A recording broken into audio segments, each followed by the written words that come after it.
The mysterious case of the Navy airship Akron. On October 10, 1931, the airship Akron was scheduled to fly from Detroit to Huntington, West Virginia. In days when huge airships were something to come out and see, people along the flight path came out to see the great airship pass over. In Gallipolis, Ohio, people saw it approaching. Then it crossed the Ohio River, or was reported to have done so, and witnesses at Point Pleasant, West Virginia, reported to their shock that the airship exploded and plunged into the West Virginia wooded hills. Witnesses said that 3 men had parachuted out, but after a search, no wreckage was found.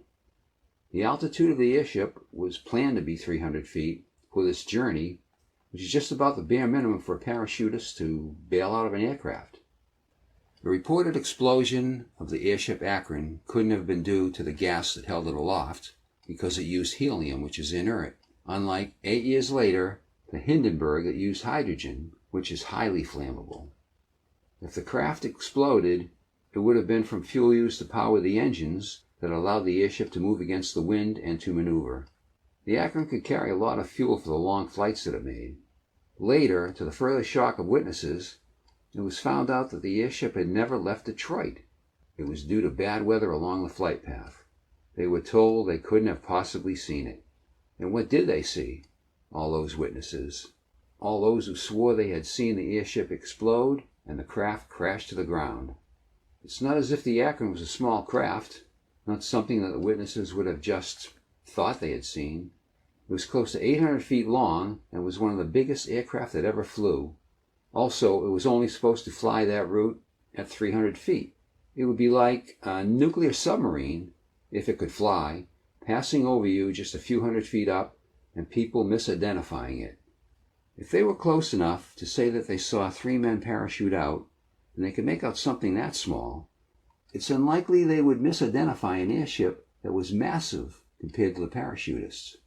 The Akron flew for 2 more years, then was lost off the coast of New Jersey, and strangely, 3 people survived.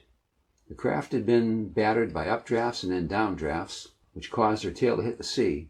The airship broke up at night, and nearly all passengers and crew were lost. The number who survived this actual crash, and the number said to have survived the crash in West Virginia that never happened, is strange in itself. The sighting almost suggests a premonition or a foreshadowing of events yet to come. Alternatively, it could suggest a time slip, such as when a person suddenly slips back into some time in the past. Time slips, however, don't normally involve a displacement in space, only time. In the case of the Akron, the airship crash would have had to have been displaced in both space and time if people at Point Pleasant witnessed it crashing, an event that would not actually take place until nearly 2 years later and many states away from where it ultimately happened. It's possible it might have been cloudy where the witnesses at Point Pleasant said they saw the craft plunge to Earth. Was it some meteorological phenomenon caused by bad weather that suggested an airship? If it was a viewing of an airship out of its proper time, it brings to mind a series of sightings from the previous century, the 19th century, of an airship that started in the western part of the U.S. in late 1896 and moved east into early 1897. Before any blimps or dirigibles supposedly existed. Sporadic sightings of airships all over the world occurred in the last 2 decades of the 19th century. Over 200 reports were made of this airship in the 1897 flap alone. Reports even include accounts of humans aboard this airship leaning over to shout down to people on the ground who were witnessing the craft.